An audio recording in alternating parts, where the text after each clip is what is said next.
반갑습니다. DSA 컨설팅 대표 김대용 원장입니다.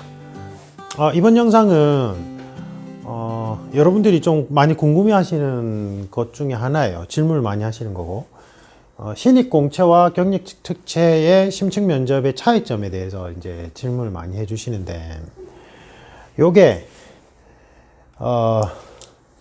아주 원론적인 형태를 먼저 말씀드릴게요. 그런데 이게 사실은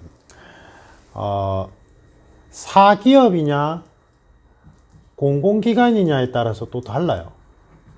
공공기관 안에서도 연구소냐 아니면 공기업이냐 아니면 공무원 쪽, 그러니까 경찰이나 해양경찰이나 아니면 일반 다른 직렬의 특채냐, 이게 조금 달라요.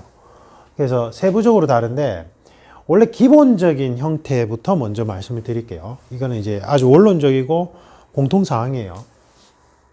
신입공채는 NCS 표준화, 국가에서 표준화 작업을 했다고 했잖아요. 그래서 이제 국가에서 심층 면접은 정성평가 시험이기 때문에 사실은 이게 사람이 판단한단 말이죠. 여러분들의 어떤 객관식 시험하고 달라요. 그렇다 보니까 절차가 매우 중요하고 정해진 형태대로 진행이 돼야지만 정확하게 판단을 할 수 있어요. 그래서 뭐 요즘에 뭐 AI가 심층 면접을 진행한다고 하는데 그건 한계가 있을 수밖에 없습니다. 제가 생각할 때는요. 어쨌든 그 AI에서 우리가 설정 값을 입력해야 될 때 이러한 원리대로 입력이 돼요. 그래서 AI 면접도 사실은 원론적으로 동일합니다. 동일하고 오히려 더 AI 면접이 인공지능 면접이 준비하기가 훨씬 더 쉬워요. 근데 이제 어쨌든 기본적인 거 먼저 말씀드리면, 국가에서 표준화 작업을 했을 때 1에서 8단계의 수준이 있는데 신입공채는 3, 4 수준을 요구합니다. 다시 얘기하면 해당 분야 또는 해당 직군, 해당 직렬에 지원하는 일반인 기준이에요. 일반인. 그래서 여기서 제일 많이 이제 오류가 나타나요. 공기업도 그렇고요. 그 다음에 이제 뭐 사기업도 마찬가지고, 은행이나 아니면 경찰, 공무원, 해경 다 마찬가지입니다. 요즘에 이제 이게 하나의 직업군으로 떠오르면서 면접 강사가 이제 제일 많이 먹히는 마케팅이 이거죠. 나는 이 직군, 이 직렬 또는 당신이 지원하는 회사의 출신이다. 이걸 많이 내세우죠. 맞죠? 근데 제가 그게 독이 된다고 말씀드렸어요. 직무 선입견을 배제하는 게 신입공채에서는 가장 중요한 요소라고 제가 말씀을 드렸어요. 그러니까 나는 내가 K은행 출신이니까 당신이 K은행에 지원한다면 나에게 면접 코칭을 받아라. 이거는 내가 가지고 있는 아주 좁은 편협한 직무 선입견을 일반화시켜서 신입공채 준비생한테 가르치겠다 이 말이에요. 나는 경찰을 오랫동안 했어. 그러니까 경찰 면접은 나에게 코칭을 받아. 이래버리면 이 사람이, 제가 그랬잖아요. 동일 환경 요소 안에서도 사람마다 가지고 있는 가치 기준점이 모두 다 다르기 때문에 사람마다 전부 다 다른 직무 선입견을 가지게 돼요. 여러분들이 생각할 때 경찰을 예로 듭시다. 경찰에 얼마나 많은 부서가 있어요. 그리고 같은 부서 내에서 동일한 환경에서 근무를 하더라도 사람의 성향과 가치 기준점에 따라서 어떤 케이스를 받아들이는 감정이나 판단 요소들이 다 틀려요. 그게 직무 선입견이란 말이에요. 그거는 사람이 지문처럼 사람마다 다 가지는 거예요. 그런데 보세요. 측정하는 기준점이 일반인 기준점이에요. 신입공채는. 그런데 이 해당 직무를 해본 사람의 좁은 직무 선입견, 그 사람만의 직무 선입견을 투영해가지고 내가 심층 면접을 준비하면 나는 일반인 기준점으로 준비하는 게 아닌 거예요. 그 직업을 해본 적도 없는 신입이 마치 아주 한정된 경험을 가진 사람의 모범 답안을 제시받아가지고 그 사람의 답변 형태로 해버리는 거예요. 매우 감점 요소가 큰 요소예요, 이거는. 그래서 제가 스피치 학원이 다 그럴 건 아닐 겁니다. 그러니까 이제 일부 좀 소위 말해서 좀 사람이 많이 몰리는 스피치 학원 같은데 보면 이게 심층 면접이 아주 난이도가 높은 시험에도 불구하고 준비 기간이 너무 짧다 보니까 수험생분들이 모범 답안을 요구해요. 그러니까 어느 정도 틀에 갖춰진 형태를 요구한단 말이에요. 그러니까 이제 모 스피치 학원이 이렇게 하더라고요. 각 분야별 그 직무에 있는 사람한테 질문을 주고 답변을 만들어 달라고 한 다음에 거기서 칸 채우기를 해요. 칸 채우기. 그리고 그 칸 안에다가 당신의 단어를 넣어라 이래고 그걸 외워라 이래요. 그러니까 심층면접을 준비하는 사람 입장에서 너무 좋죠. 근데 그거는 자신의 가치 기준점이 투영된 답안이 아니라는 거예요. 자신만의 답변이 아니에요. 맞죠? 그러니까 이 신입 공채에 있어서 이 기준점도 모르고 있는 거예요. 그런 곳은. 근데 인원을 많이 쳐내야 되는, 예를 들면 경찰 면접 학원이다. 30명, 50명, 100명, 200명, 500명씩 모아놓고 분반을 2, 30명 나눈다 하더라도 그건 뭐예요? 직무 선입견이 들어간 형태로 모범 답안식으로 갈 수밖에 없어요. 제가 이 비판을 많이 하니까 이제 노량진에 이제 그 유명한 데서 그냥 방목형으로 또 놔둬버리는 거예요. 제가 말하는 건 심층 면접에서 그냥 자율형으로 막 놔둬야 된다는 이 말이 아니에요. 그거는 제가 다른 영상이 많이 있으니까 한번 보십시오. 그래서 기준점이 일반인, 어디에 이 분야에 지원하는 일반인이에요. 여기서 이 요소가 중요해요. 지원하는 일반인. 그래서 관심도 측정 부분이 있는데 이것도 제가 다른 영상에 다 설명을 드렸습니다.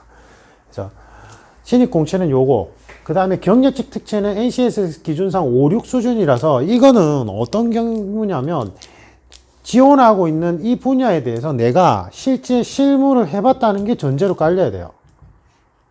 그래서 면접 진행 방식도 달라져야 되고 측정하고자 하는 요소도 달라져야 돼요. 근데 이게 문제가 뭐냐면 면접관으로 들어가는 분들이 면접관 교육을 안 받고 들어간다 보니까 이 문제점이 이렇게 발생해요. 그리고 외부 전문가로 초빙되는 분들이 사실은 심층면접 전문가분들이 잘 없어요. 이거는 종합학문 영역이란 말이에요. 그러니까 이것만 파고드는 사람이 없어요. 사실은. 잘 없어요. 잘.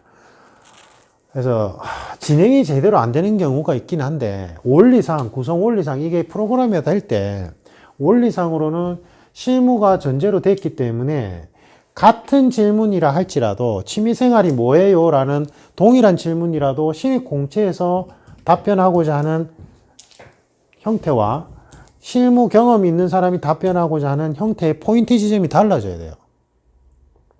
이거는. 다시 얘기하면 여기서 원하는 건 실제로 숙련된 사람을 채용하고자 하는 거예요. 이쪽 분야에서 실제 실무 경험이 있어가지고 거기서 자신의 능력을 발휘한 사람, 그리고 그 능력을 스스로 증명할 수 있는 사람을 찾는 거예요. 사실은 제일 극단적인 예가 헤드헌팅을 해서 헤드헌터들이 잡 인터뷰를 하는 형태가 경력직 특채의 가장 대표적인 형태예요. 헤드헌터들이 잡 인터뷰를 할 때는 뭐 다 다르긴 하겠지만 이 사람의 이력 사항을 모두 다 세밀하게 검토해 본 다음에 이 사람이 실제 이전 직장에서 해당 실무를 함에 있어서 어떠한 부분에 초점을 두고 어떻게 실무를 진행했는지, 그리고 어떻게 발휘했는지, 그리고 만약에 팀장급이라면 어떻게 팀원들을 관리하는 리더십을 가지고 있는지를 자세하게 판단해서 인터뷰를 해요. 그게 경력직 특채 면접의 가장 극단적인 형태예요. 이게 제일 이상적인 형태라고요. 사실은 헤드헌터들이 하는 잡 인터뷰 형태가. 근데 면접에서는 그렇게는 되진 않고, 왜냐면은 그 잡 인터뷰는 사실은 이제 뭐 시간 조율해서 그 사람만 인터뷰를 하거든요, 보통. 근데 이제 면접으로 진행할 때 대인원을 채용할 때는 그렇게는 못 한단 말이에요. 그래서 어느 정도 형식이 갖춰져야 되지만 중요한 것은 여기서는 실제 실무를 당신이 얼마나 해봤냐, 그리고 어떤 식으로 그것을 본인이 소화를 했냐가 이게 중요해요. 자, 소화를 했다는 부분이 중요한데 이 사람이 이 실무를 어떻게 소화했냐는 이 사람의 직무관이 들어가야 돼요. 자, 보세요. 여기서는 직무 선입견이 위험하다고 했죠. 맞아요? 왜? 여기서는 기준점이 일반인 기준점이에요. 이 직무를 안 해본 일반인 기준점이란 말이에요. 맞아요? 그래서 직무 선입견이 배제된 발전 가능성이 있는 인재를 채용하는 건데, 그 있잖아요. 노래 어디서 보면은 이런 얘기 하잖아요. 막 박진영 씨 맞아요? 뭐 그런 분들이 당신은 그냥 따라만 한다. 유명 가수의 모창만 할 뿐이다. 당신의 소울이랍니까? 뭔가 느낌이 실린 당신만의 노래를 하지 않는다. 그렇게 기성 가수를 단순하게 모방만 하는 형태로 가는 사람은 발전 가능성이 없다. 뭐 이런 얘기를 하잖아요. 이게 같은 맥락이에요. 근데 여기는 달라요. 여기는 실제로 이 사람이 이 직무에 실무를 해본 사람을 채용하는 거라서 이 사람이 이 실무 분야에 있어서 자신만의 직무관이 명확하게 성립되어 있는지를 판단하게 돼요. 질문 형태는 유사하더라도 체크 포인트가 다르다고요. 여기서는. 그래서 경력직 특채를 준비하시는 분들은 여기서는 제일 중요한 요소가 인생관이에요. 인생관을 확립해서 내가 나의 인생의 가치 기준점상 내가 지원하고자 하는 이제 내 직업이 될 곳에 직무관을 어떻게 만들어 갈 것이냐에 대한 비전을 물어본다면 이거는 자신만의 인생관을 바탕으로 실제 실무를 하면서 자신만의 직무 가치관을 어떻게 확립했느냐, 이미 확립했느냐, 그리고 그것을 어떻게 활용할 것이냐에 관한 부분이 디테일하게 들어가요. 여기서 답변의 형태가 달라져요. 조금 이해가 안 가시죠? 이게 조금 제 영상 강의를 보시면 제가 이제 나중에 경력직 특채 공통되는 경력직 특채 방식에 대한 그 영상 강의도 올려드릴 거예요. 근데 유료로 올려드려야 되고 거기 보시면 좀 더 구체화돼서 아실 거예요. 지금은 일단은 큰 맥락에서만 설명드리겠습니다. 구성 원리상.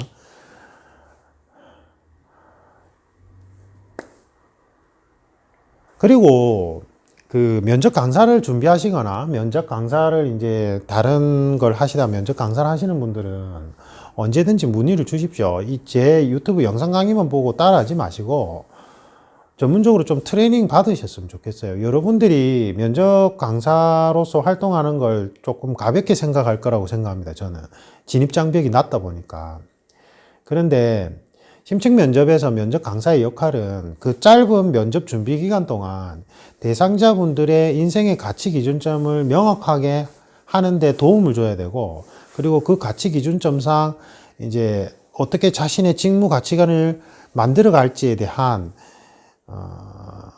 조언을 해주는 역할이에요. 그러니까 매우 큰 역할입니다. 그리고 그 인생의 가치 기준점을 좀 명확히 하는데 자신의 삶을 뒤돌아볼 수 있게끔 도와주는 역할이에요. 근데 이거는 전문적으로 훈련을 받아야만 돼요. 그렇지 않으면 여러분들이 어설프게 이게 진입장벽이 낮으니까 나는 내가 경찰 한번 해봤어, 해경 한번 해봤어, 소방관 한번 해봤어, 은행 한번 다녀봤어, 그걸 가지고 어설프게 인생의 가치 기준점 코칭이 안 돼요.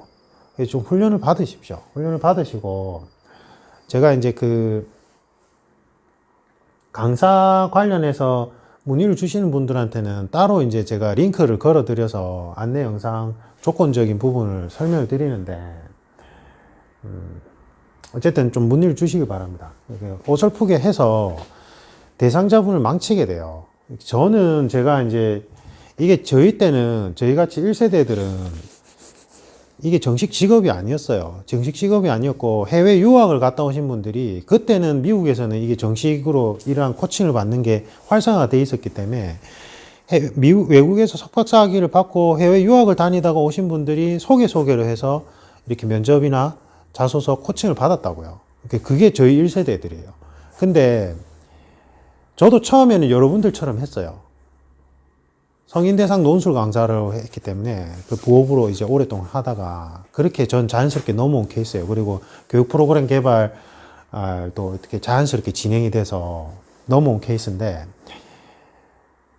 어느 날 제가 문득 보니까 정말 좋은 대학을 나와서 정말 좋은 직군에 갔는데도 회의감이 느껴져서 제가 과연 이 길이 맞나 싶어요 라고 연락을 한번 받으면 내가 심층면접 코칭을 잘못했다는 걸 느끼게 돼요. 그러니까 이 심층면접 코칭이 정말 가볍게 해서는 안 된다는 걸 느끼게 된다고요. 그래서 진입장벽이 낮다고 해서 어설픈 스피치 무슨 영상 강의 찾고 막무가내로 코칭하지 마세요.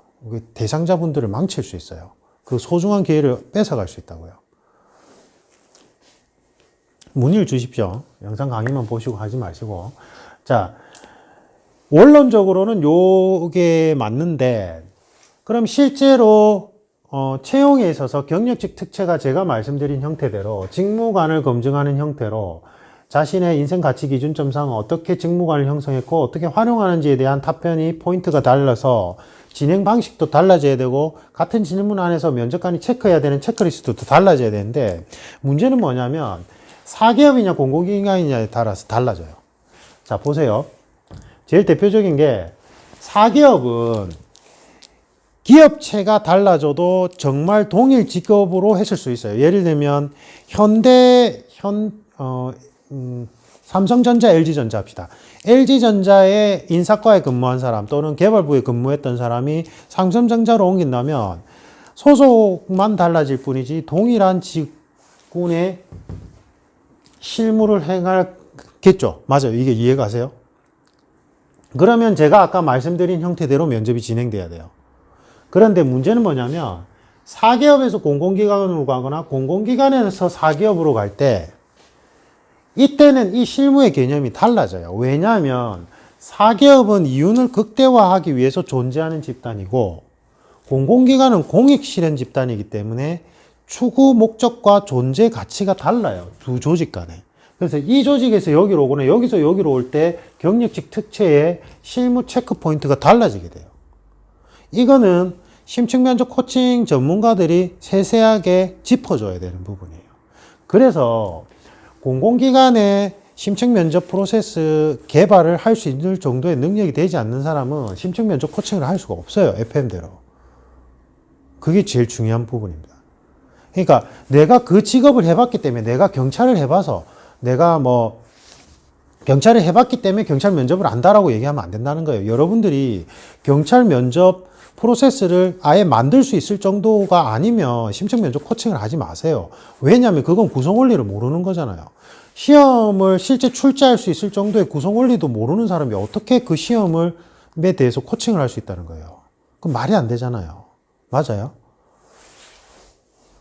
그래서 요렇게 넘어갈 때는 실제 시험의 형태가 어렵게 돼요. 그래서 심층 면접 면접관들이 전문적으로 교육을 받으면은 조금 자세하게 할 수 있는데 그게 한계성이 있어요. 그래서 제일 대표적인 거는 경찰 특채가 이제 저는 이제 어렵게 생각하지 말고 뭐라고 얘기하냐면 조건에서 예를 들면 사이버 수사 전문가를 뽑는데 조건이 석박사 학위 또는 해당 학사지만 해당 경력 필드 경력 10년 이렇게 돼 있다면 이거는 사실은 신입 공채와 동일한 형태로 진행돼요.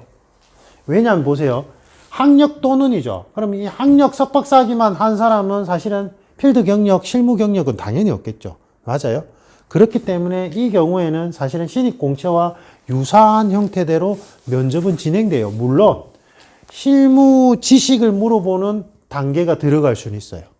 그게 오럴 테스트라고 하는데 면접하고는 달라요.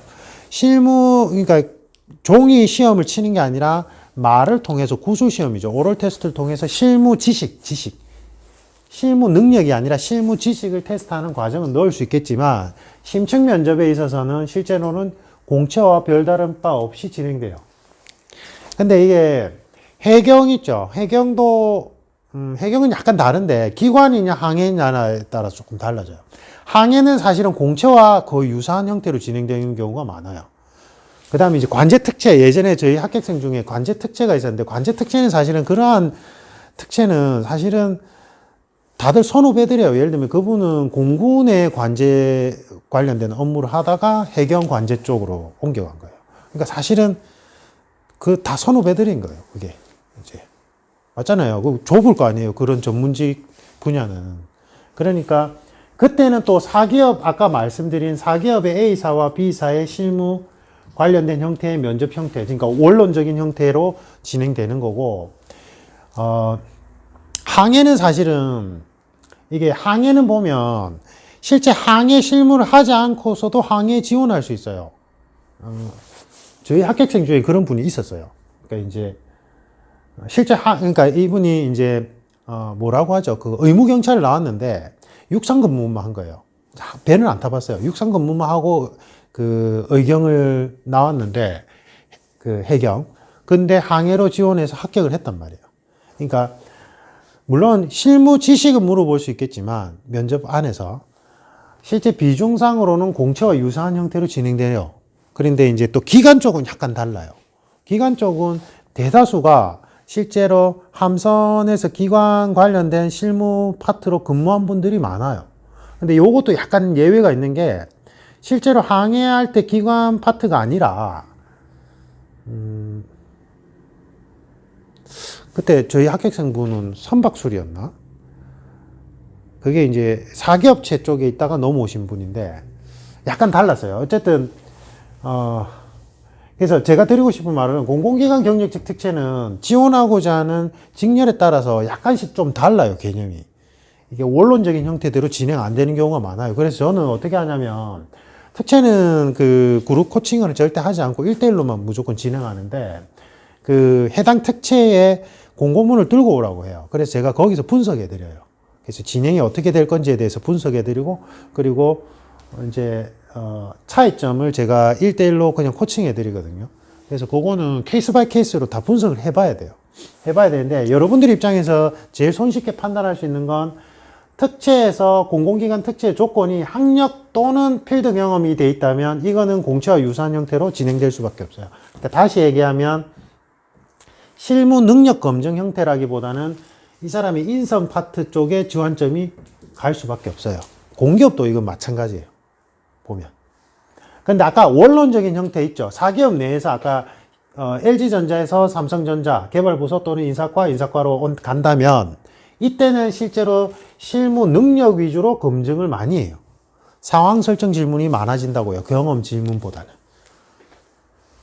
네. 제가 그것까지 지금 설명드리면 너무 내용이 길어지기 때문에. 그래서 공공기관 경력직 특채는 케이스 바이 케이스로 전부 다 다르고 실제로는 공채와 유사한 형태로 진행되는 경우가 많아요. 그래서 제가 좀 답답했던 게 한 번씩 뭐 보안 그러니까 컴퓨터 프로그램 관련된 전문가 특채 이제 한시적으로 운영되는 특채 있잖아요. 그러니까 보면 저한테 그렇게 얘기하시는 분도 있어요.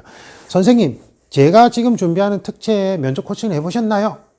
안 해봤을 수도 있어요. 그렇게 한시적으로 예외적으로 채용하는 경우는. 근데 그 질문 자체가 되게 무의미하죠. 왜냐하면 저는 심층면접 코칭 그러니까 면접 프로그램 자체를 개발할 수 있어요. 그 예상 질문을 제가 만들어 드리잖아요. 그러니까 지금 채용하고자 하는 조건 하에서 그리고 필요로 하는 인지사항을 바탕으로 어떠한 질문에서 어떻게 체크를 했을 때 어떠한 지원자를 뽑을 수 있는지를 제가 설계할 수 있다고요. 그러니까 그 질문이 무의미한 거죠. 코칭을 해봤냐 안 해봤냐가 중요한 게 아니라. 근데 이제 수험생 입장에서 아마 불안해서 그 질문을 하셨을 것 같은데 제가 뭐라고 하냐면 제대로 된 심층면접 코칭 전문가를 만나고 싶다면 찾고 싶다면 그렇게 질문할 것이 아니라 내가 지원하고자 하는 직군 또는 기관의 이 특채 공고문을 보시고 어떻게 면접이 진행되고 어떠한 면접 준비 방향성과 예상 질문이 필요한지 가르쳐 달라고 하시면 돼요. 그거는 심층면접 프로세스 자체를 설계할 수 있는 사람이니까요. 맞아요. 워낙 특채 종류가 워낙 많다 보니까 제가 다 코칭을 안 해봤을 수도 있어요. 아주 광범위하게 코칭을 많이 해봤지만 맞잖아요. 제가 그런 질문에 답을 안 해드려요. 그냥 시간 낭비인 것 같아서 그냥 구성원리 영상에 뭐뭐뭐 참고해 보시고 이렇게 한번 체크해 보세요. 이렇게만 말씀드려요. 그래서 이렇게 진행합니다. 지금 큰 틀에서 설명드렸어요. 큰 틀에서 설명드렸고 그럼 구체적으로 어떤 식으로 진행되느냐는 유료 강의에서 참고를 해 보셔야 되고 왜냐하면 제가 유튜브에 무료로 자꾸 올려드리면 면접 강사를 준비하시는 분들이 어설프게 따라야 돼요. 이 극히 일부분이에요. 지금 이 구성 원리상 일부분이고 다시 말씀드리지만 심층면접 강사로 준비하시는 분들은 여러분들이 지금 이 분야를 어떻게 생각하는지는 잘 모르겠지만 여러분들이 어설프게 가르쳤다가는 또는 코칭했다가는 어떤 사람의 소중한 기회를 날리게 되는 거예요. 그렇게 하지 마십시오. 제가 너무 답답한 거예요. 특히 경찰 쪽에 보면요. 경찰 현직자 몇몇 분들이 자기가 면접관으로 한두 번 투입해봤다고 면접관으로 투입해본 거랑 면접 프로세스 자체를 개발하는 거랑 거기서 코칭 프로그램을 개발해서 면접 준비생들을 가르친 건 전혀 다른 문제예요. 근데 나는 경찰 실무를 오래 해봤고 경찰 면접을 관으로 투입돼 봤으니까 면접은 이렇게 해야 돼라고 자기의 좁은 선입견을 바탕으로 가르쳐 버리는 거예요. 아까 얘기했잖아요. 공공기관 특채는 사실은 공채에 준하는 형태로 진행되는 경우가 거의 대다수예요. 그러면 자신의 좁은 직무 선입견을 주입시키는 것밖에 안 돼요. 그렇게 안 하셨으면 좋겠어요. 진짜로. 그래서 결론을 말씀드리면 사기업체 경력직 특채는 아까 말씀드린 그 형태가 제일 주안점이 돼야 되고, 공공기관에서는 여기서 넘어오는 형태냐, 또는 여기 자체적으로 뽑지만 사실은 채용 조건에 따라서 공채와 유사한 형태로 진행되는 경우, 다시 얘기하면 인성 파트에 더 주안점이 가는 경우가 더 많아요. 그리고 답변에 있어서 실무 관련된 부분이 공채에 준하는 형태로 진행되는 경우가 많아요. 물론 실무 지식, 오럴 테스트로 진행되는 단계가 넣어질 수도 있어요. 그래서 이거는 케이스 바이 케이스라서 여러분들이 지원하고자 하는 특채 관련된 부분을 질문을 해주시면 제가 별도로 분석해서 설명을 드릴 거고, 경력직 특채는 무조건 1:1 코칭으로만 진행됩니다. 참고 부탁드립니다. 그래서 카톡 플러스 채널이죠. 그래서 DSA 컨설팅 검색하셔서 1:1로 문의 주시면, 카톡을 주시면 제가 틈틈이 보고 답변을 드리고, 우리 합격생 소개로 오시는 분도 일단 카톡을 먼저 주세요. 카톡을 먼저 주셔야지 전화번호로 전화를 하면 제가 안 받습니다. 모든 분들을 제가 다 전화로는 상담을 해드릴 수가 없기 때문에 그렇게 부탁드립니다. 이상입니다.